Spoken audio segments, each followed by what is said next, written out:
Vamos a ver.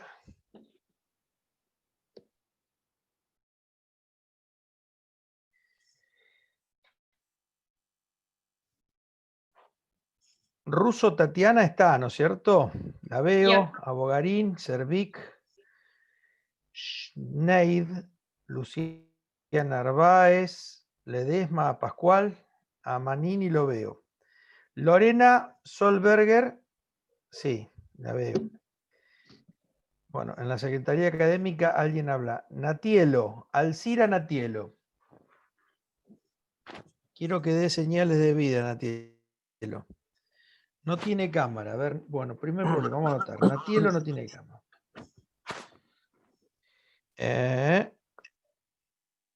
¿Quiénes más estarían sin cámara? Porque si no, ese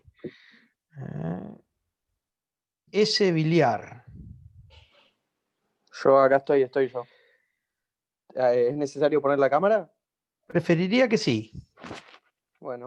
Profe, yo ahora la pongo, ahora me conecto a la compu y la pongo. Preferiría que ponga la cámara a todos. Dale. Así los conozco.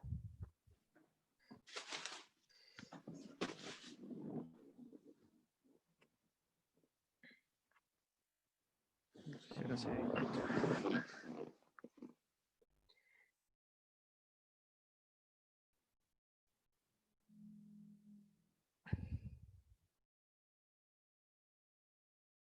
Bien.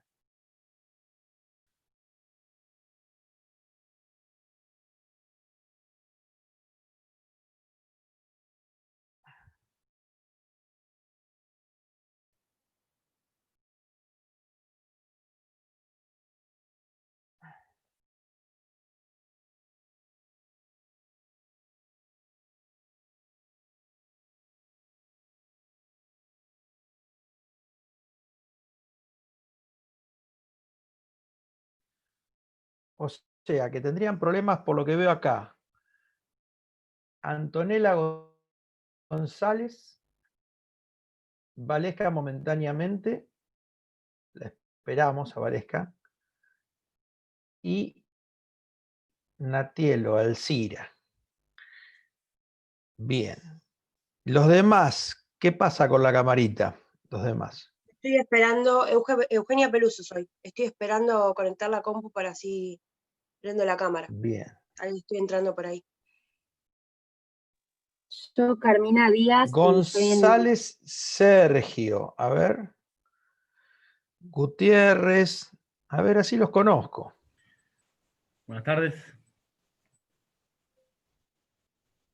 No sé quién habló, pero bueno, buenas tardes. Gani, Sergio González. Sergio González. Pero no te veo, ¿puede ser? Gonzalo. Sí, estoy Ah, acá con la cámara Gonzalo, ahí encendida. está. Acá te vi. Alicia Franco, Bianca de la Torre. Valesca me dijo que estaba llegando. Carmina Díaz. Yamila Kuch. Manuel Sueiro. Todos van encendiendo la cámara, porque si no voy a perder una apuesta con mi colega Gianni ¿Qué apuesta, Manini. doctor? Gianni Manini, no, son chistes. Estaba tan. Gianni parecía Esteban Bullrich, Gianni. Pero no era. No era la foto. Te veía ahí. Veo que estás ahí cerca de una ventana, pero bueno. ¿Viste? Bueno, no, estaba viendo. A mí no me. Quería ver si estaban presentes o si era solamente ¿cómo es? Ahora esperen que yo voy a apagar la cámara ahora porque voy a hacer una cosa. A ver, bueno. Ahora que pasaron 10 minutos, voy a apagar la cámara y voy a tomar asistencia.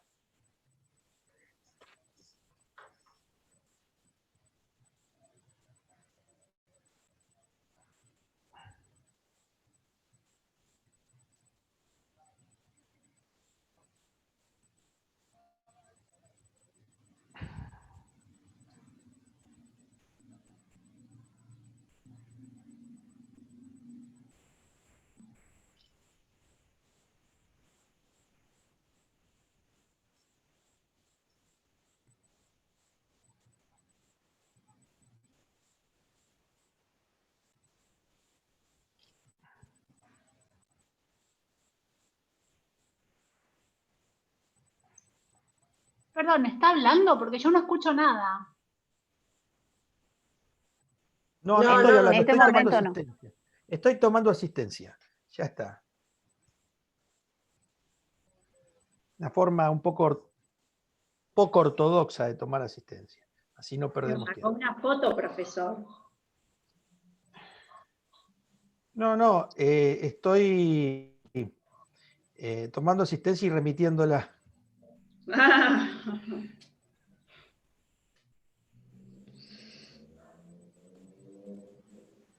Bien. Ponga una de River que tengo calor, profe. ¿Cómo? Bien. Salimos Que todos ponga una de lindos, River no que hay tengo calor. problema. ¿Una qué? Que ponga foto de River que tengo calor, profe. Las fotos feas se borran, siempre.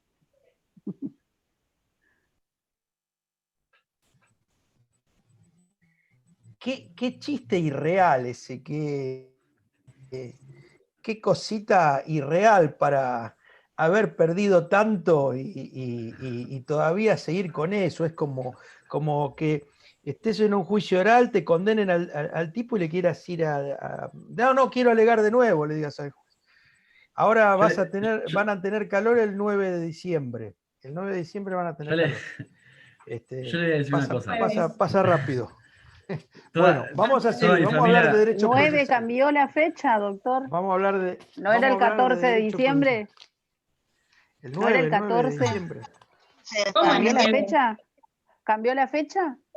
No sé qué No, es. Era El 14 14 o 15. Y dijo el doctor No, No, el Facio 9 que de diciembre estoy Está- hablando por. Pero- Estoy contestándole, porque- Bien, bien. compañero. Oh, Perdonen. no nos No, asuste.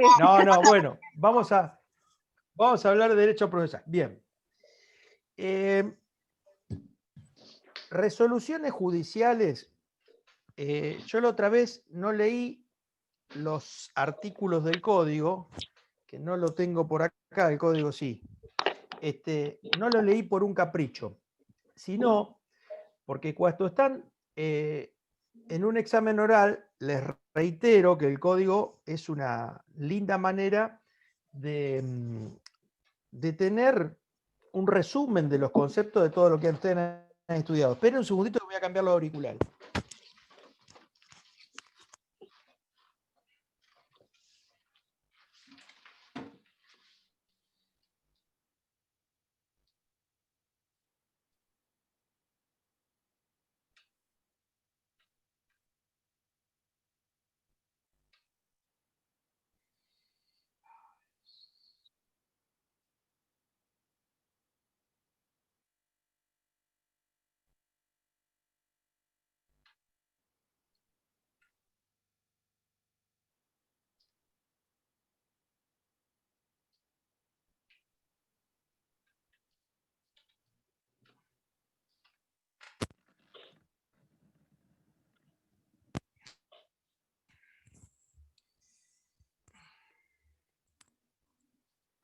¿Sí? ¿Me escuchan ahora? Sí.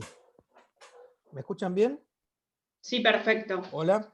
Sí, sí. Sí. Perdónenme, pero los otros auriculares me retumban. Es un problema que yo tengo de oídos y demás. Es como que me producen, me retumban. Con esto me manejo mejor.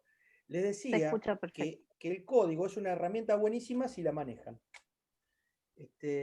Y si no saben, no son tantos artículos los que tienen que manejar. Tienen que saber más o menos que a partir de los artículos 230 y pico está recursos, por el 240 y pico anda apelación, y las resoluciones judiciales están del 160 en adelante. Ustedes ya más o menos vieron que el 34 son los deberes, que las facultades ordenatorias e instructorias son el 36. Tuvieron una pregunta en el examen de las disciplinarias del 35 y de las combinatorias del 37, así que más o menos saben por dónde anda. No le pedimos articulado ni de memoria, ni que ustedes sepan exactamente el artículo, sino que más o menos el contenido. Derecho procesal es imposible estudiarlo sin tener un código a mano. ¿Qué sé yo? Yo hoy estaba repasando una cosa básica, hoy como era el tema de la excarcelación y de la exhibición de prisión, que uno lo tiene siempre en práctica, y siempre lee algo y busca algo en el artículo, en el código pelado, no ya en el comentado, más allá de que uno después busque el código comentado. Es una muy buena manera de estudiar con el código y de repasar con el código. De manera tal que yo un poco les advierto esta situación, y después hay algunas cositas que, bueno, surgen de las clases, pero no mucho más. Y en el oral, muchas veces, comentamos cómo razonar el código, cómo resolver un caso, etcétera, etcétera. Bien, entonces con el código a mano, vamos a hablar de sentencia, la sentencia definitiva. Definitiva porque pone fin por lo menos a esa instancia, en ese sentido definitiva, de esa primera instancia. Después habrá eventualmente, si hay recursos o no, una de segunda o ulterior instancia. Lo que pone fin es entonces a esa instancia. Habíamos dicho que no era la única resolución, que había un sinnúmero de resoluciones que se decretaban desde que se interpone la demanda, que es el primer acto procesal, hasta que se llama auto para sentencia o hasta que se pronuncia la sentencia.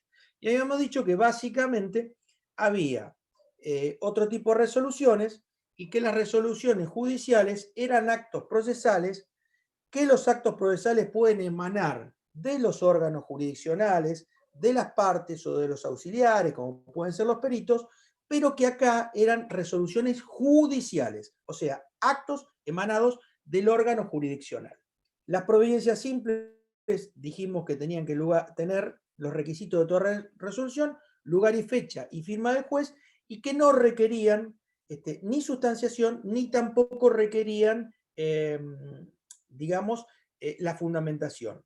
Las sentencias interlocutorias eran con interlocutores previa sustanciación, eso de que tanto nos hablaba Lisa la clase pasada, creo que era ella, y que además tenían que tener los fundamentos, porque como dijo, les estableció el doctor Iriarte al hablar del artículo 34, el 34 exige que sean fundadas y fundadas en la ley, no solamente la sentencia definitiva, sino también las interlocutorias. Tiene los fundamentos, la decisión expresa sobre lo que trataba esa cuestión incidental. Las sentencias interlocutorias, básicamente como concepto, son las que se resuelven cuestiones incidentales, que no son la definitiva, que se dan en el transcurso del proceso. Y finalmente, la decisión expresa positiva y precisa y el pronunciamiento sobre costas, porque había habido ese trabajo o esos traslados y demás. Y finalmente dijimos que teníamos la sentencia definitiva. Habíamos esbozado un concepto de sentencia definitiva. La sentencia definitiva, por ejemplo, dice, creo que es Alsina lo que estaba mirando, es la que define a la litis, y lo define mediante la declaración sobre la existencia o inexistencia de una voluntad de la ley que garantice un determinado bien al actor o al demandado. Y dijimos que sentencia venía de sentir o de sintiendo, que traducido según, por ejemplo, Arasi decía que venía de sentire, citaba un autor que era como que el juez estaba sintiendo lo que digamos, la intuición o la decisión que iba a tomar. Y otros que directamente Alsina decía sentire o sintiendo, tiene que ver a los efectos del proceso la opinión o la decisión. Bueno, básicamente lo que hace el juez en la sentencia es decidir. Decidir si las partes, cuál de las partes tiene razón, a cuál le va a hacer lugar a las pretensiones, al actor, al demandado o eventualmente al actor o reconveniente si hubiera contrademanda o reconvención. Eso se hace en la sentencia y se hace en la parte final, en el fallo. Pero la sentencia definitiva tiene 3 partes, de los cuales el meollo, la parte más lógica de la sentencia, es la del medio, que es donde está la fundamentación y aplicación de la ley.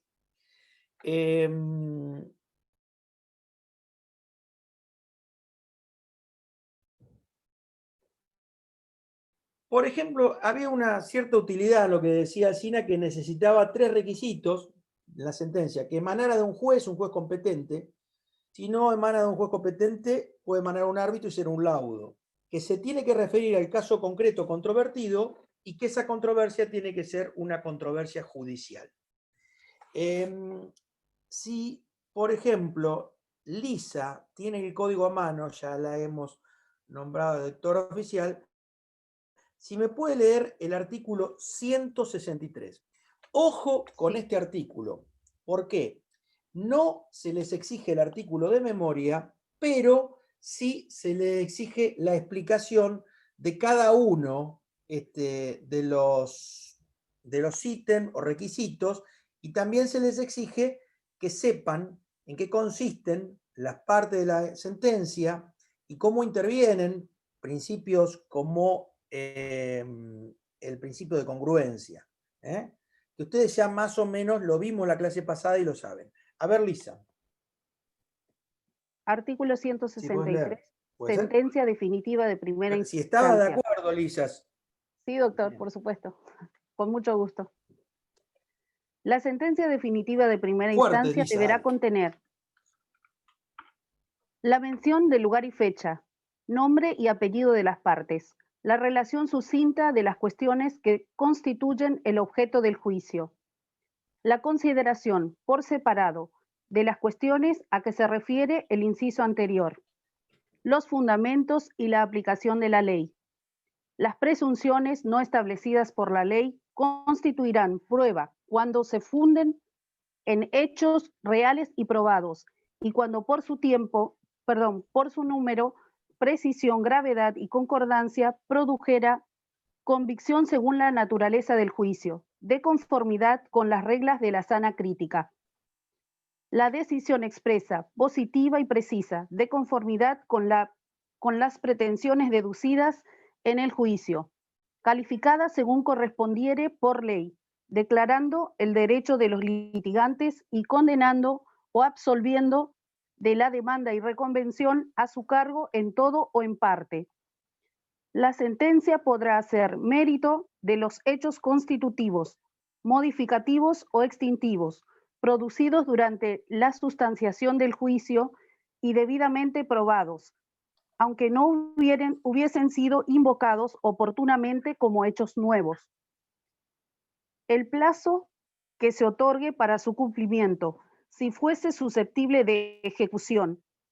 El pronunciamiento sobre costas, la regulación de honorarios y, en su caso, la declaración de temeridad o malicia en los términos del artículo 34, inciso sexto, la firma del juez. Bueno, dijimos que todas tienen que tener lugar y fecha y firma del juez. La sentencia además es un instrumento público, y la diferencia que tiene con un instrumento público como puede ser una escritura y demás, porque emana de un funcionario público. Una escritura de dominio también emana de un funcionario público como uno de escribano público, y tiene que tener, obviamente, tiene que estar firmada y tiene que tener lugar y fecha como todos los instrumentos, ¿no es cierto? Además, el escribano es un fedatario, etc. La diferencia de la sentencia es que yo, para atacar a la sentencia esa de primera instancia, ¿cómo la atacaría? ¿Mediante qué? Mediante los Recursos. recursos. Mediante recursos. Por ejemplo, el recurso clásico, cuando una sentencia no les conviene y quieren revocarla. Dijimos que el juez ese no la puede revocar, porque dijimos que las resoluciones fundadas no son revocables. Lo que eran revocables, el recurso de revocatoria iba contra providencia simple. Sin embargo, sí la puede revocar un superior, ¿no es cierto? Cambiarla. Por ejemplo, si hizo lugar una demanda y yo soy el demandado, voy a expresar los agravios y que la rechace. Pero el que va a revocar esa sentencia de primera instancia, eventualmente, o no, puede confirmarla también, puede revocarla, o confirmarla parcialmente, o revocarla parcialmente, etc. Pero el que va a hacer eso va a ser la Cámara, un superior, ¿está claro? Por eso se llama recurso, porque se interpone a uno y lo resuelve un superior. Remedio, el que lo resuelve, se interpone ante el mismo que lo dictó y lo resuelve el mismo que lo dictó. Yo persigo la revocación de esa sentencia mediante recursos. la ataco mediante un recurso, ¿sí? En cambio, a un instrumento público tengo que directamente redarguirlo de falsedad, por ejemplo, mediante un juicio, ¿está claro? Pero básicamente responde a eso. Lugar y fecha, firma del juez, son instrumentos públicos, tienen que tener determinadas solemnidades que están dadas por el artículo 163 en el caso de la sentencia de primera instancia. Ahora bien, el artículo 163, en el inciso 1, establece el lugar y fecha. En el inciso 2, establece el nombre y apellido de las partes. Esto es importante. No, en la demanda decía nombre y domicilio, se supone cuando dice nombre, el 330 exige nombre y apellido, obviamente. Acá dice nombre y apellido de las partes, bueno. Es para establecer los límites subjetivos de la sentencia. ¿Contra quiénes va a tener efecto? Va a haber uno que va a ganar, otro que va a perder, o puede haber vencimientos parciales. Serían los autos. ¿Cómo? Serían los autos. El alcance de la sentencia. Sería La o sea, afectación. el alcance de la sentencia esta parte, autos siempre ponen, autos y vistos. Bueno, pero en realidad la parte esta son los resultandos de la sentencia. Los resultandos de la sentencia son lugar y fecha, nombre y apellido de las partes y la relación sucinta de las cuestiones que constituyen el objeto del juicio. Cuando vean una sentencia, van a ver que el juez hace un resumen más o menos de todo lo que pasó. No lo trata ahí. Dice, afojas tal, interpone demanda tal persona, patrocinada por tal, y requiere esto, esto y esto.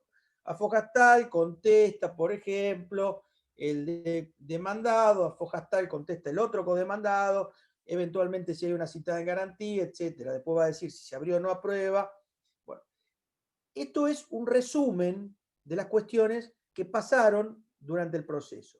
Después viene la parte más importante, que son los considerandos, ¿no es cierto? La consideración, el inciso 4 y 5, es la consideración por separado, ahí las analiza, de las cuestiones a que se refiere el inciso anterior.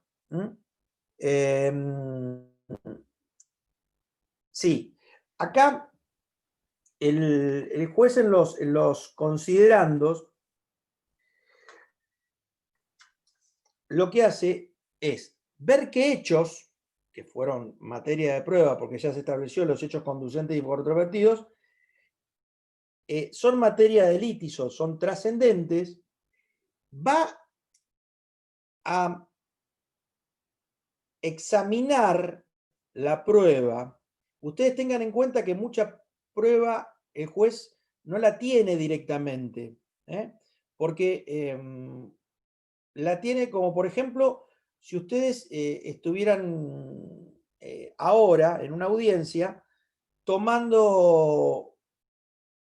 desgrabaran esta clase y alguien después a esta clase la leyera, ¿no es cierto? Bueno, eso muchas veces en sede civil, ahora no tanto porque se está buscando con Justicia 2020 la oralidad, pero en sede civil era normal que las testimoniales a las cuales se accedía, tampoco en sede penal porque se reproducen en el juicio, ¿no es cierto? Las testimoniales, salvo casos excepcionalísimos, que puede ser, por ejemplo, que falleció un testigo y se agrega la declaración de la investigación que es escrita. Pero antes, el juez no tomaba conocimiento directo. Bueno, ahí va a seleccionar las probanzas y después las va a apreciar. La apreciación de la prueba, ustedes lo van a ver conforme al método de la sana crítica, en virtud del cual el juez tiene que hacerlo en base a las reglas de la lógica y las máximas de la experiencia, o sea, tiene que ser razonable en la apreciación de la prueba. Si es irrazonable, obviamente es un agravio a recurrir. Bueno, ahí el juez va a ver qué prueba elige o le merece mayor mérito, ¿no es cierto? Y por último, va a aplicar la norma jurídica que está en el inciso 5, los fundamentos y aplicación de la ley. Hace una evaluación de cómo deben ser, o el código establece, cómo deben valorarse cierto tipo de presunciones. Ustedes saben que hay presunciones que son iure de iure, otras son iuris tantum, otras son presunciones que pueden ser judiciales. Por ejemplo, existía antes, hay una presunción de que el que tiene la parte frontal del auto chocada eventualmente puede ser una presunción simple que es el embistente. Bueno, pero eso puede ser desvirtuado, ¿no es cierto?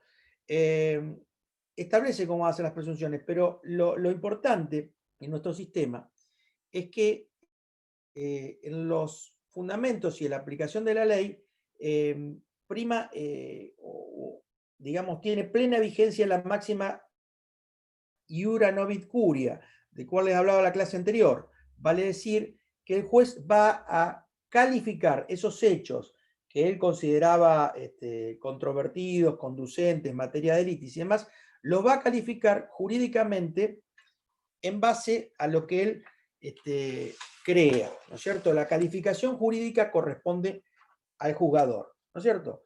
O sea que cuando ustedes hacen la demanda, puede ser útil y orientativo la cita del derecho aplicable, pero hay que hacerlo con simpleza, con claridad, no por poner un choclo de derecho aplicable y, por ejemplo, eventualmente muchísimas citas jurisprudenciales, el juez después elige y conoce el derecho. Lo más importante de todo cuando están litigando es establecer muy bien cuáles son los hechos, si son demandados, contradecirlos, y después llevar agua para su molino, sea como actor, sea como demandado, con las probanzas producidas. Hay no una máxima, pero sí una, digamos, una frase tribunalicia que los juicios se ganan y se pierden en la etapa probatoria, ¿sí? Obviamente que esto presupone que antes hayas negado y hayas hecho una buena contestación de demanda, ¿cierto? Bien. Hasta ahí, ¿no es cierto? Hasta ahí todavía ¿vieron aplicación del principio de congruencia? ¿Hasta ahí? ¿Hasta el inciso 5? Sí. Digo porque muchos se equivocaron en la respuesta. ¿Sí? No escuché. Sí, doctor, sería el principio de congruencia o bilateralidad, que bueno, ambas partes tienen que ir conociendo todas las instancias del proceso. ¿Quién está hablando? A ver, identifíquese. Soy No, Alcira, no saque Natielo el documento, Alcira, pero ¿quién está hablando? Porque no. Natielo Alcira, porque está el osito que no Natielo, cámara. Alcira. Estoy con otro dispositivo que no tiene cámara. No. Puede tener que ver, pero no. A ver, vamos a ver quién.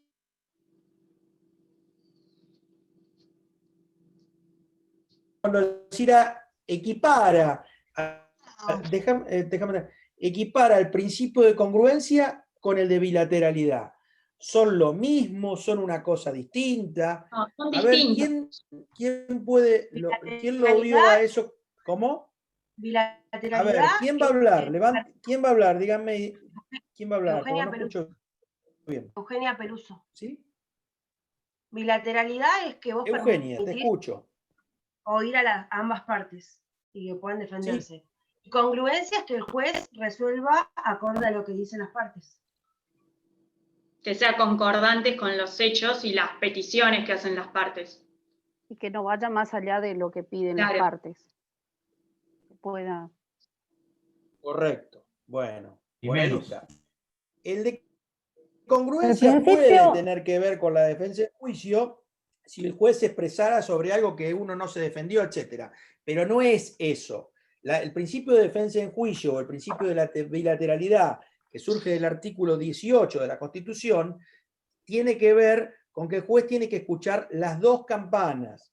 El juez tiene que escuchar las dos campanas. Y ambas además van a tener derecho a probar y a fundar sus Doctor, pretensiones, pero después tiene que perdón. escuchar las dos campanas. Sí, me había equivocado la palabra congruencia con controversia, nada que ver, perdón. Bilateralidad o controversia, y congruencia es otra cosa, sí, perdón. Miren, yo no quiero complicarlos, pero el principio de congruencia tiene dos vertientes que son muy piolas en su aplicación según Arasi. Y ustedes dirán, bueno, en primer lugar, ante una sentencia, el principio de congruencia básicamente está en el inciso sexto, que si bien Lisa ya lo leyó, todavía no lo analizamos. Y es en la tercera parte, donde dice fallo. También estaba en el 34, que decía que las resoluciones interlocutorias y sentencias definitivas tenían que ser fundadas conforme a la jerarquía de las normas vigentes y al principio de congruencia.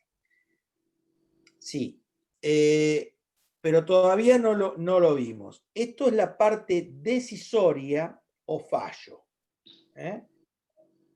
Y esta es la parte sumamente importante. Lo que uno hace cuando lee una resolución es leer el fallo primero y después ver para ver qué pasó y después leer los fundamentos, ¿no es cierto?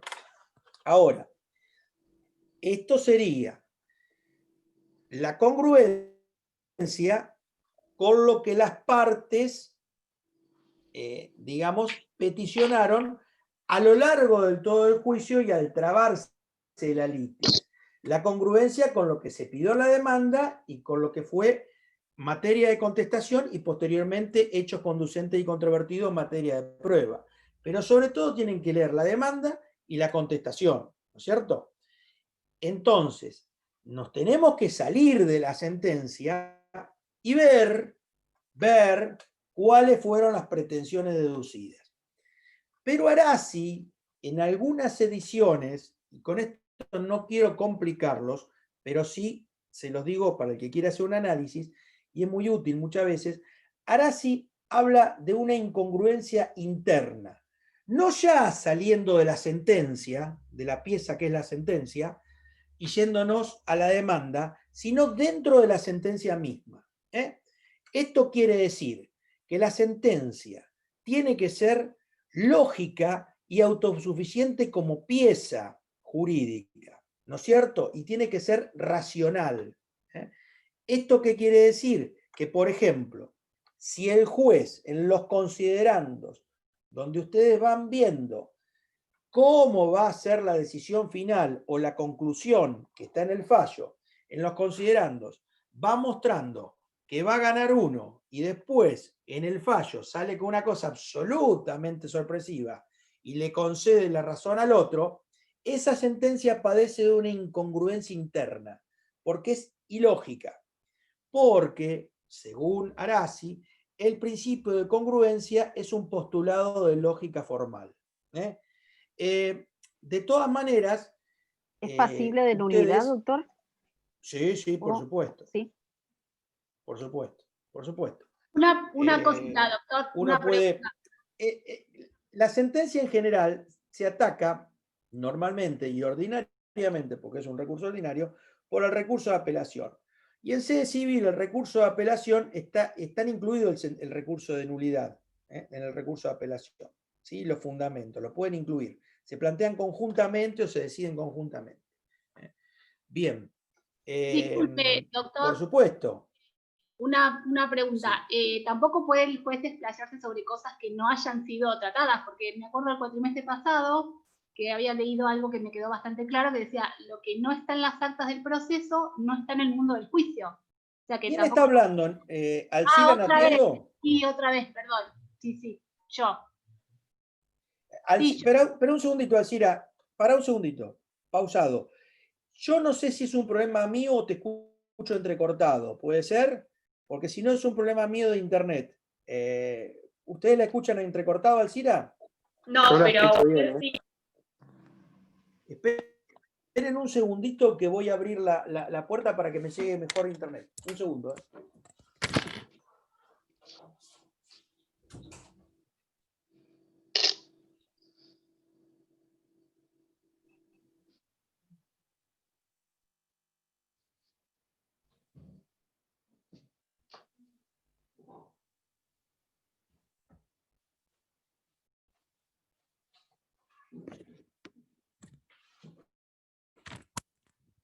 Hola, ¿ahí me escuchan bien?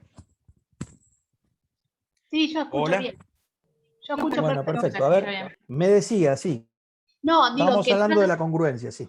claro, y que tampoco una sentencia puede tener cosas que sean ajenas a lo que se haya tratado durante el juicio. Y yo, algo que había leído el cuatrimestre, digamos, la primera parte de la materia era que dice algo que lo que no está en las actas del proceso no está en el mundo del juicio.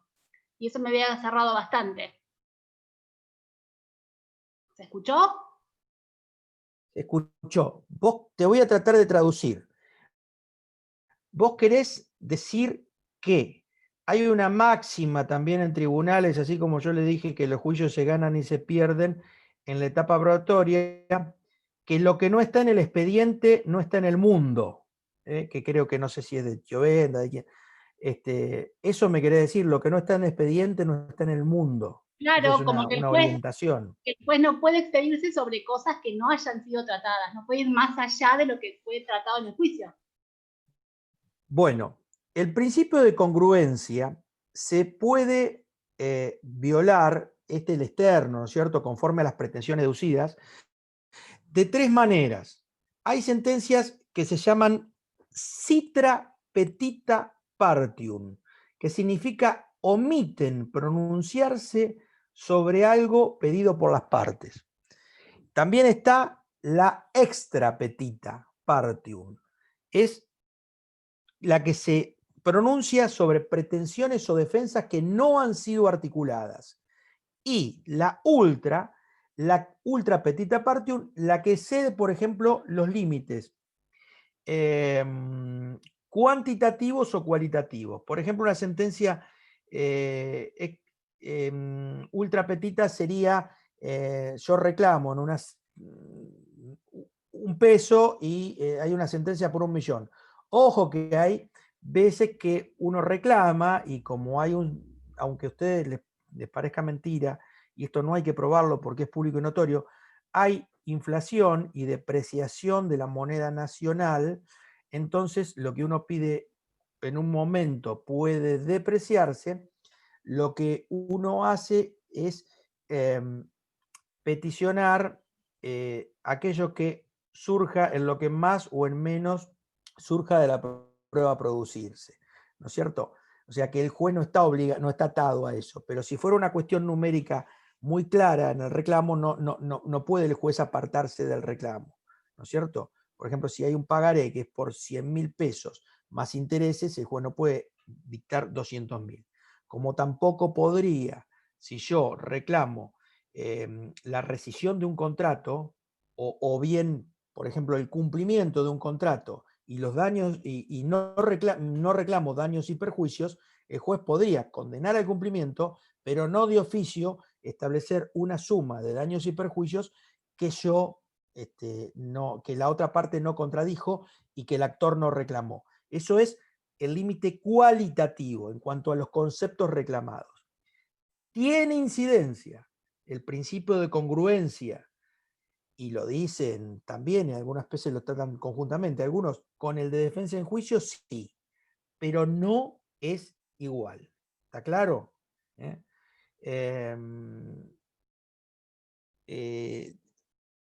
Digamos, De todas maneras, el juez tiene facultades para decidir por sí, ¿no es cierto?, según su criterio.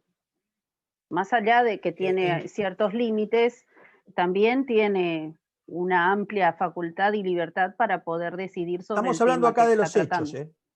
Sí. Acá estamos hablando de los hechos. Estamos hablando de los hechos y de las pretensiones deducidas. El juez no se puede apartar, en principio. Ahora, hay supuestos en que sí. Bueno, el mismo código lo dice. La sentencia podrá ser mérito de los hechos constitutivos, modificativos o extintivos. Si yo reclamo y en el medio se acreditó un pago, que es un hecho extintivo, el juez no va a condenar por todo, sino que puede restar ese pago. Si yo reclamo y en el medio se cumplieron nuevos plazos de la obligación, por ejemplo, una obligación a plazos, el juez podría tener en cuenta eso, porque generalmente en la demanda, si yo reclamo intereses, por ejemplo, alquileres impagos y después van surgiendo nuevos periodos, bueno, podría hacerse mérito. Lo dice expresamente el artículo. Eso es una pequeña excepción al principio de congruencia, pero la regla general es que el juez no puede cambiar el meollo de la cuestión, las pretensiones deducidas. Bueno, la sentencia que tiene que ser expresa, positiva y precisa, si no lo es, la sentencia tiene que resolver. No puede el juez dejar de resolver algo. No lo veo claro, un non-liquid o liquid, no sé pronunciarlo muy bien esto, no lo veo claro, me abstengo, absuelvo la instancia. No, el juez se tiene que pronunciar. Tiene las leyes, puede fundar incluso en jurisprudencia, y si no, los principios generales del derecho. No puede dejar el juez de resolver. Tiene que ser expreso. Y positiva y precisa, si no lo fuera, si dejara lugar a dudas, para eso, si fuera oscura la sentencia en algún aspecto o en algún concepto, ¿qué medio tendrían las partes para decirle, no, señor juez, usted está haciendo acá oscuro en esto? A ver, ¿cuál es el medio que tendrían? Un recurso. Por ejemplo, ¿cuál? Específicamente, ¿cuál? ¿La aclaratoria? El recurso de aclaratoria, por ejemplo. Si por ejemplo, qué sé yo, el juez fuera, la sentencia estuviera mal expresada, fuera oscura en expresar algún concepto, o por ejemplo, una sentencia, daños y perjuicios, tiene distintos ítems, ¿no es cierto? Tiene el daño moral, hay veces que, aparte el daño psicológico se plantea, hay veces que lo tratan conjuntamente, pero supongamos que lo plantean distinto, daños materiales, incapacidad sobreviniente, si además de tener lesiones corporales o disminución de la capacidad o incapacidad a la persona fuera dueña del auto, reclama también por los daños del auto, si se le rompió la ropa, reclama por la vestimenta.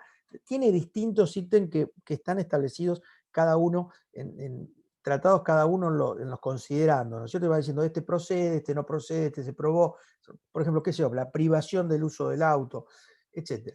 Ahora, si el juez después, al final, suma todos esos conceptos y hace mal la suma y saca una sentencia que es inferior o superior a esa suma, uno podía pedirle una aclaración. Lo mismo que si expresara una suma en pesos y otra una suma en números y otra en letras. Doctor. Una Por rectificación ejemplo, numérica. podría ser una... Bueno, eso se procede contra la aclaratoria, ¿no es cierto? Con la aclaratoria. Lo que no puede hacer en la aclaratoria el juez es cambiar lo sustancial de la decisión, ¿no es cierto? Bien.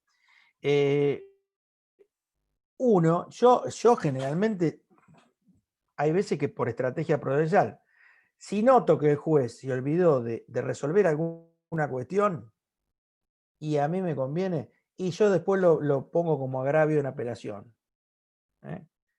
No en la sentencia. Otros hay veces que lo incorporan como aclaratoria y los jueces aclaran que a mí no me convence del todo si no está cambiado o no la resolución. Pero bueno, bien. El plazo, si no fuera el plazo, no pone el plazo porque después nace un título con la sentencia. Si es una sentencia de condena, nace un título, ¿no es cierto? Si es una condena a una prestación de dar, hacer o no hacer, bueno, nace un título que se puede ejecutar. Puede fijar un plazo y si no, se interpreta que es de cumplimiento inmediato. Después, el pronunciamiento sobre costas responde a la pregunta ¿quién va a pagar? ¿No es cierto? ¿A quién se imponen las costas? Si gana el actor, todo. ¿A quién se le van a imponer? Al demandado. Al demandado, al que perdió el al juicio. demandado. Siempre. Si rechazan totalmente la demanda, ¿a quién se le van a imponer? Al actor. Al actor. Bueno, porque está el principio objetivo de la derrota. Si bien hay excepciones que pueden haber, y también existen las costas por su orden, que cada cual pague su abogado, Sí, o litigar. o que en base a la procedencia o no, eso es otra cosa. En base a la procedencia o no de la demanda, puede ser que un porcentaje a uno y un porcentaje a otro. Esto pasa muy frecuentemente en las apelaciones, que se le pone un porcentaje a uno o un porcentaje a otro en base a la procedencia o no del recurso, si se revoca parcialmente o no una sentencia, por ejemplo. Lo que decía la compañera de ustedes del beneficio de litigar sin gastos no tiene que ver, digamos, con quién se imponen las costas, sino de una posibilidad fundada en el principio de igualdad ante la ley, el beneficio de litigar sin gastos, lejos de ir, esto lo vieron con el doctor Tamone además, lejos de ir contra la igualdad ante la ley, privilegia la igualdad de oportunidades para aquellos que no tienen la igualdad de circunstancias de acceder a la justicia. ¿Está claro? Bien.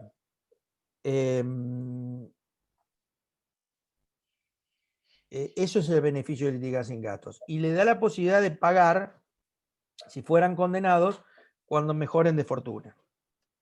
Generalmente esto no pasa y no se pagan los honorarios. ¿Está claro? Pero no tiene que ver, es una exención, un beneficio para litigar sin costas o sin gasto de juicio, sin abonar la tasa, etc. No tiene que ver con la imposición de costas. Después, cuando habla de regulación de honorarios, ahí hay que ver, es una cuestión numérica. ¿Cuánta plata van a cobrar cada uno? No quién paga, sino cuánta plata va a cobrar cada abogado, cuánto se le regula. Generalmente se le regula si procede la demanda más al actor que al abogado del demandado, y hay un sistema de regulación de honorarios que pueden ser o en base a IUS o en base a, digamos, una determinación, un porcentaje en pesos. Y eso está establecido en la ley de honorarios que después van a ver. Pero cuando hablamos de honorarios, hablamos de cantidad de dinero. ¿Está claro? Cuando hablamos de costas, estamos hablando de ver quién paga. Esto es un resumen muy práctico o muy ligero, pero que les puede a ustedes servir. ¿Sí? Bueno, y después al final declaración de la temeridad de la malilla, conforme al 34 de deberes, y la firma del juez. ¿Está claro? Después, hay una sentencia de segunda instancia o ulterior instancia, la sentencia definitiva de segunda o ulterior instancia. Cuando digo ulterior instancia, estoy hablando de la Suprema Corte de Justicia del Superior Provincial, por ejemplo, ¿no es cierto? Deberá contener en lo pertinente las enunciaciones y requisitos establecidos en el artículo anterior, o sea, el 163, y se ajustará a lo dispuesto al 267, que tiene que ver con la apelación, o el 288, que es con un recurso extraordinario de inaplicabilidad de ley. La sentencia de cualquier instancia podrá ser dada a publicidad, salvo que la naturaleza del juicio, razones de decoro aconsejar en su reserva, en cuyo caso así se declarará. Si afectara la intimidad de las partes o de terceros, los nombres de estos serán eliminados de las copias para la publicidad. Bien. ¿Qué efectos tiene la sentencia, además de todo lo que vimos? Bueno, hay un efecto, una cualidad de sentencia que vamos a ver, que es la cualidad de cosa juzgada, que es una cualidad que la hace irrecurrible e inmodificable la sentencia. Pero con la sentencia nace una norma individual de conducta. ¿Se acuerdan cuando vieron la pirámide de Kelsen, que vieron dónde estaban las sentencias y los actos administrativos, y que las sentencias eran normas individuales de conducta, porque iban hacia el caso concreto y hacia las partes que establecieron, que estaban en el juicio, digamos, que participaron del juicio. A diferencia de la ley, que es una norma abstracta, la sentencia es concreta, y que la ley es general y la sentencia es para el caso particular. ¿Sí? Bien. la sentencia es obligatoria, o sea, tiene un carácter imperativo, nace un título y se hace cesar un estado de incertidumbre. Se puede solicitar medidas cautelares a partir de la sentencia, como un embargo, y también tiene que tener la imposición de costas del proceso como vimos. Doctor, ¿le puedo hacer una pregunta? Con la sentencia... Alcira, otra vez. Termino. Con la sentencia de primera instancia... Sí, un segundito, Alcira, un segundito. Con la sentencia de primera instancia se extingue la competencia del juez. ¿Qué significa que se extingue la competencia del juez? Que esa facultad que tiene el juez de resolver el litigio ya se extinguió. No puede, solamente puede intervenir para ver si concede o no recursos, incluso sustanciarlos, van a ver, vigilar plazos, o si se presentan, por ejemplo, el memorial en tiempo y forma, dar traslado, cuando la apelación, yo les digo esto, después lo van a ver con vaso, para que se vayan introduciendo en el tema procesal o el tema de recursos.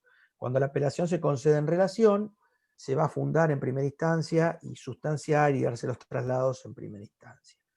Bien, en eso puede intervenir el juez. Después puede intervenir el juez ante pedidos de embargo, pero lo que puede intervenir en una aclaratoria, lo que no puede hacer es el juez de revocarla, cambiarla. Para eso hay que ir al superior. ¿Está claro? Lo que va a hacer el juez es reasumir la competencia una vez que la sentencia quede firme, porque ese mismo juez puede ejecutarla. Acuérdense que la diferencia que existe, que lo van a ver con el doctor Lapadula, con los procesos arbitrales, es que el laudo arbitral también es decisorio y también le da razón a uno o a otro, impone las costas, etc. Pero para ejecutar el laudo arbitral tengo que ir a los jueces del Poder Judicial. ¿Está bien? En cambio, aquí el juez, una vez agotadas las instancias, o por ejemplo, si se consiente la sentencia, reasume la competencia. Por ejemplo, esto no es solamente una conclusión de los libros, está en el 166. Actuación del juez posterior a la sentencia. Pronunciada la sentencia, concluirá la competencia del juez. Pronunciada la sentencia, concluirá la competencia del juez respecto del objeto del juicio y no podrá sustituirla o modificarla. Le corresponderá, sin embargo, ejercer de oficio ante la notificación la facultad que le integra el 36, esto es la aclaratoria de oficio, ya lo vimos. Segundo, corregir a pedido de parte formulado dentro de los 3 días de la notificación y sin sustanciación cualquier error material, aclarar algún concepto oscuro, sin alterar lo sustancial de la decisión. Sin alterar lo sustancial de la decisión. Esto subrayenlo. Y suplir cualquier omisión en que hubiese incurrido sobre alguna de las pretensiones deducidas y discutidas en el juicio. Tercero, ordenar a pedido de parte las medidas precautorias que fueren pertinentes, disponer las anotaciones establecidas por ley y testimonio, etcétera, etcétera, proseguir la sustanciación y decidir los incidentes que tramiten por separado, resolver acerca de la admisibilidad de recursos y sustanciar los que se concedan en relación, y en su caso decidir los pedidos de rectificación a que se refiere el 246, y ejecutar, ahí después es cuando reasume, ejecutar oportunamente la sentencia. Bueno, ahí tiene la actuación del juez posterior. Ahora sí, Alcira, te escucho. No, le quería preguntar cuándo una sentencia hace cosa juzgada y si es lo mismo en materia civil que en penal. Porque hace poco, en el caso de Lucía, la chica esta que tuvo el caso con Ofidani, se volvió todo para atrás, o sea que un superior, no sé si fue casación, mandó a hacer, o sea, a dictar nueva sentencia. Y no entiendo en qué momento hace cosa juzgada una sentencia. No. El tema de esa chica no es un tema de cosa juzgada, sino es un tema de procedencia de un recurso. En el tema ese, lo que se hizo fue hacer lugar al recurso de una de las partes, creo que era el recurso fiscal y del particular damnificado, y mandar a casar el fallo y a que dictaran nueva resolución. Ahí lo que hizo fue proceder a un recurso de casación, que es un recurso técnico que tiene ciertas identidades con el recurso de inaplicabilidad de ley o doctrina legal, pero que yo preferiría en este momento no extenderme en el tema para no confundirlos. En penal existe una doble casación, que es, o un doble control, que es que no solamente funciona por creación, por la modificación del código del año 1997-98, el código acusatorio que desde hace mucho tiempo tiene la provincia de Buenos Aires, el nuevo código procesal penal. No solamente el recurso de casación, sino que antes, y ya estaba inclusive en la Constitución, está la posibilidad de que la Corte se expida. Entonces hay una doble casación, el recurso de inaplicabilidad de ley, que tienen, básicamente son muy parecidos. Bien, acá lo que hizo fue expedirse casación, e incluso casación creo que rechazó los recursos extraordinarios, pero no conozco el caso y como no conozco el caso, no te podría decir más de lo que vi periodísticamente. Yo por ahí presumía que eso podía pasar, pero no conozco los elementos ni el fallo en sí, como para darte más posibilidad. No, La está bien, sentencia, sí, no, quería sí, saber pero, cuándo, o sea, en qué eso no momento. tiene que ver con la cosa juzgada, sino que procedió un recurso, y Está ese bien. recurso, que es un recurso específico de casación, lo mandó a dictar un nuevo fallo porque anuló el otro. Punto. Esa es una cosa. La cosa juzgada es otra cosa. La cosa juzgada es cuando una sentencia es irrecurrible o inmodificable. Irrecurrible porque se agotaron todos los recursos, inmodificable porque no puede ser modificada en otro procedimiento. A ver si lo van a entender con un ejemplo. Ustedes todavía no tuvieron, por eso yo voy a volver a hablar de cosa juzgada. Presten mucha atención a la distinción entre los llamados procesos de conocimiento, que son tres: el ordinario, el sumario y el sumarísimo, a los procesos de ejecución o al juicio ejecutivo. Los procesos de conocimiento tienen ordinario, sumario y sumarísimo, tienen más o menos brevedad, más o menos velocidad en su tramitación, depende de la importancia o la urgencia de las cuestiones que se ventilan. Pero en esos procesos, conforme también ustedes lo deben haber visto al ver el principio de defensa en juicio, en esos procesos hay una plena vigencia de la defensa en juicio. Por lo tanto, esa sentencia, si queda firme en primera instancia y no se plantean recursos, ahí hace cosa juzgada. Si se plantea el recurso de apelación y se confirma y la cosa queda ahí, ahí hará cosa juzgada.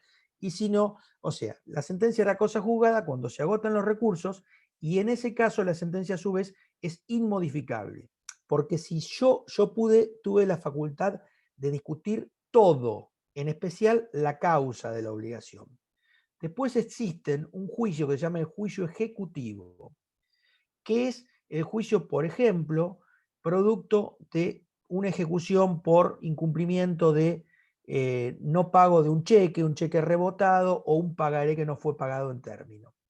Ese título, que es un título extrajudicial, el Código de Procedimientos le da fuerza ejecutiva directamente e impide discutir la causa de la obligación. Vale decir, primero yo puedo discutir si es falso o no es falso, si es inhábil o no el título, si pagué o no pagué, pero no puedo discutir, no, pero en realidad yo te di este cheque, pero vos me vendiste una heladera que no andaba, etcétera, etcétera. No lo puedo discutir ahí.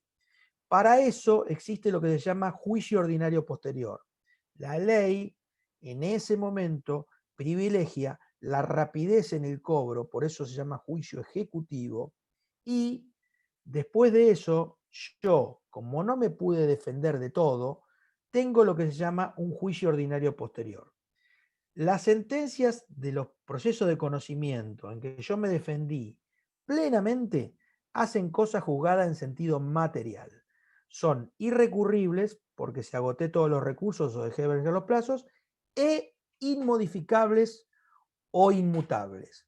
1, irrecurribles. 2, inmodificables. Tienen 2 requisitos: irrecurribles, inmodificables o inmutables. ¿Está claro? La sentencia de juicio ejecutivo se puede modificar.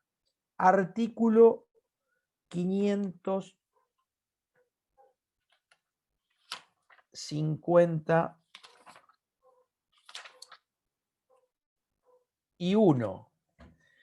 Cualquiera fuese la sentencia que recaiga en el juicio ejecutivo, el ejecutante o el ejecutado podrán promover el ordinario posterior una vez cumplidas las condenas impuestas en aquellas.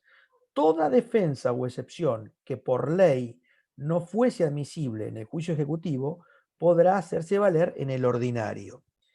No corresponderá al nuevo proceso para el ejecutado que no puso excepciones respecto de las que legalmente pudo deducir, ni para el ejecutante en cuanto a las que se hubiesen allanado.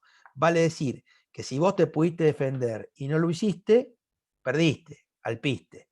Pero si la ley te limita las defensas, ahí podés plantear un juicio. Por ejemplo, podés decir, bueno, yo no pagué el documento, pero él no cumplió con el contrato, ¿está claro? Con la causa de la obligación. Clásico caso que te vendieron un auto que estaba fundido, si querés, no sé, un ejemplo es ese, podría ser cualquiera. ¿Por qué es esto?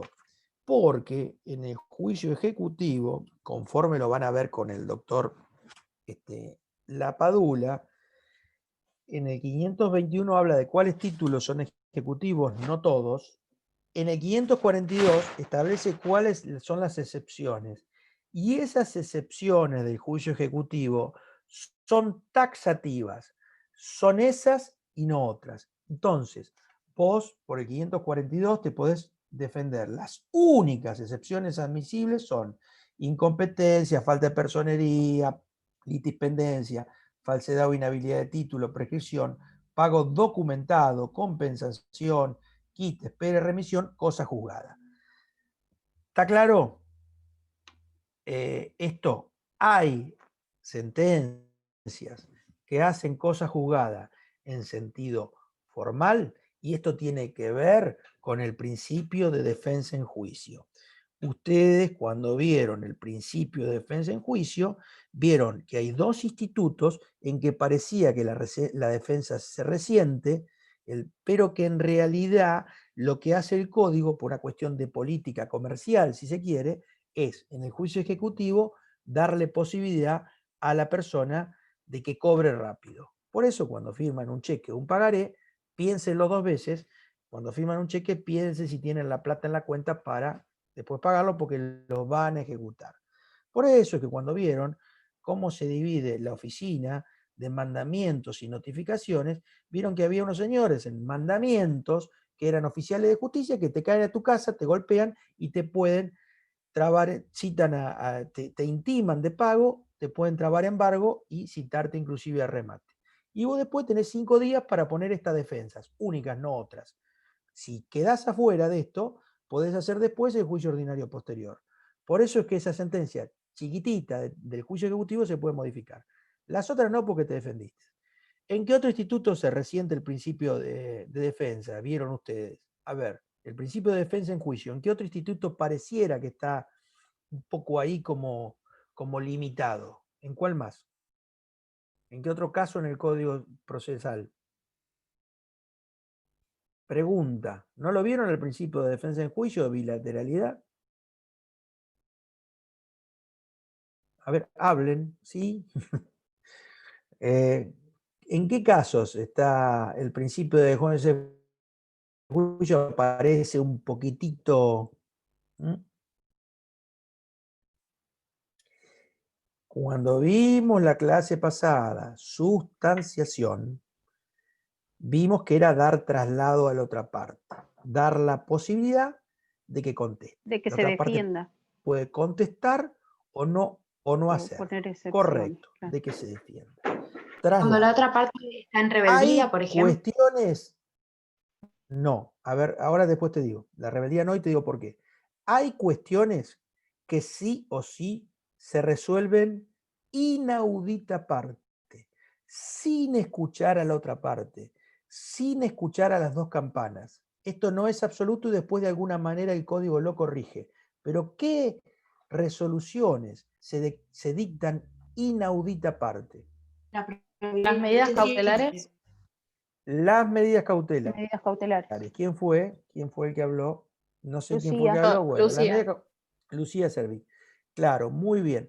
¿Por qué las medidas cautelares, Lucila, se decretan en inaudita parte? No le da traslado. Ante un pedido de embargo no da traslado. ¿Por qué? Un secuestro, por ejemplo, de una cosa. Yo pido que secuestrar, voy y le saco la cosa. ¿Por qué no le doy traslado? ¿Por qué no te avisa? Esto en penal es igual. ¿Por qué no te avisa? Porque no Al necesita el pedido de allanamiento consentimiento. al fiscal no le dan traslado. No, porque no Si le da pedido de tiempo allanamiento al fiscal, por ejemplo, ¿por qué no le dan No. traslado a la defensa? no le da tiempo para que, por ejemplo, se deshaga de la cosa, de que lo venda. Si es algo que yo quiero embargar, Claro, vende. para no frustrar, yo con la medida cautelar me quiero asegurar algo, ¿no es cierto? Entonces, para no frustrar El esa cobro de la finalidad, creencia. yo lo de que después veremos si se ejecuta o no, pero si hay elementos, tienen que haber distintos elementos, fumus bonus iuris o humo de buen derecho o verosimilitud en el derecho, periculum in mora o peligro en la demora. Esto en penal y en civil es igual, ¿está claro? Y contra cautela en algunos casos, etcétera, en civil, por ejemplo, etcétera. Si tienes beneficio no, si sos el Estado no, pero bueno, a veces que te exigen contra cautela. Beneficio me refiero al litigar sin gastos. Bien, esto porque es para no frustrar lo que estoy pidiendo. Ahora, esto no quiere decir que no haya defensa en juicio, sino que hay una suerte de postergación, porque las medidas cautelares no causan estado y pueden ser dejadas de lado, primero principal porque las puedo recurrir, o sea que después la puedo revisar. Y segundo, porque yo puedo ser dejadas sin efecto, modificadas, o puedo pedir una sustitución de medida cautelar. Che, no me hagas esto, acá está la plata, o lo que fuera. Pero eso es a posteriori. ¿Por qué? Porque, como recién decía alguien por allí, si no se va a frustrar, se va a frustrar esa finalidad. Por eso. Bueno, yo voy a prepararles la clase que viene, un redondeo de esta bolilla y de cosa juzgada, o bien voy a introducirlos un poquito en modos anormales de determinación del proceso. Por ahí vamos a necesitar una clase más. Ustedes vieron, y no tengo acá el cronograma, me parece que el miércoles que viene tienen con el doctor Lapadula, ¿no es cierto? Sí. Sí. Y después tienen 2 miércoles conmigo, después tienen 2 viernes con él, y creo que tienen 2 miércoles más conmigo. Quedan algunas clases, bien, quedan algunas clases y yo los temas más trascendentes los voy a completar en esas clases. ¿Está claro? De lo que hablamos, no de nada, ningún tema nuevo. ¿Qué no entendieron? Otra cosita, traten de ver en Arasi que además de la cosa juzgada en sentido formal, esta de los juicios ejecutivos, que son solamente irrecurribles, pero que hay posibilidad de modificación, o la cosa juzgada en sentido material, que es la de los procesos de conocimiento, llámese ordinario, llámese sumario, llámese sumarísimo, que no solamente se daría el carácter de irrecurribilidad, sino que se daría el carácter de inmutabilidad. También hay una cosa juzgada provisional o anticipatoria. ¿Qué significa esto? Que no ya en otro procedimiento, sino en el mismo procedimiento, podría ser modificada. Por ejemplo, hay casos en que se reclama una medida urgentísima, como podría ser en un daños y perjuicios en que se reclame una gran incapacidad y sea necesaria una prótesis y demás. o un tratamiento sin el cual la persona no puede sobrevivir. En ese caso, muchas veces puede dictarse la medida cautelar independientemente de que pues la sentencia lo cambie. Hay precedentes y, digamos, la sentencia final pudiera cambiarlo. Se llama cosa juzgada anticipatoria en algunos casos, o provisional y demás. Yo quiero que conceptualicen los dos casos clásicos de cosa juzgada, pero este caso lo vamos a ver también y vamos a si hay algún fallo también de corte. Bien, chicos, terminamos la clase y para hacerla más corta, digamos, vamos a completar la clase que viene. A ver, vamos a ver quiénes estaban. Porque yo veo solamente la página 1. La página 2. Bien. Profe, una consulta. Sí. No sé si se me escucha bien. O ¿Quién más o es? menos. Telechea Pilar. Sí, Pilar Telechea. sí. Bueno, Pilar, vos hiciste una pregunta que yo no te contesté porque hice una averiguación interna de que te había contestado el doctor Iriarte. Era acerca de procesos colectivos y el doctor Iriarte me parece que les va a dar a analizar el fallo Alavi, y en el chat nuestro ya habían charlado con el doctor Lapadula a ver quién lo daba, inclusive si daban un trabajo práctico. Por lo tanto, yo por eso me abstuve de contestarte, pero reenvié tu mail y el doctor Iriarte me informó que ya te había contestado. Ahora sí te escucho. Bueno, con respecto a eso había hecho como un cuadro, pero creo que se lo mandé a Iriarte solamente. No sé si se me escucha ahí. Se escucha bien, pero eso de los procesos colectivos, velo con él. Bien. Bueno, ok.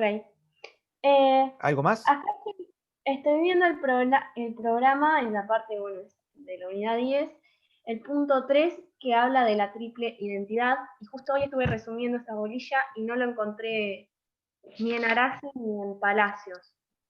En Arasi, la triple identidad, que tiene que ver con la identidad de sujetos, objeto y causa, está detallado en Arasi cuando habla de los límites objetivos de la cosa juzgada.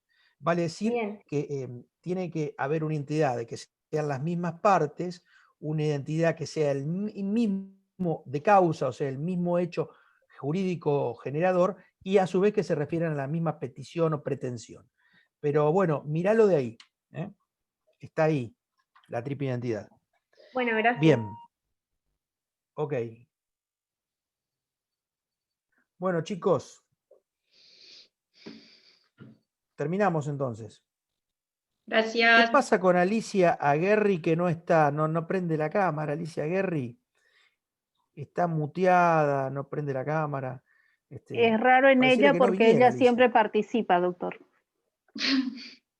Sí, Alicia. no la veo, Alicia. Alicia debe estar en el país de las maravillas, Alicia. Bien. Acá estoy. Ah, larga el mate, Alicia. Estoy complicada. Estás despeinada. Te extrañaba. Bueno, no, igual terminó la clase, fue un chistecito. Cierre de mes saludos a para todos. los alumnos. Chao. Adiós. ¿Ahí se vio la cámara o no? Sí. Pero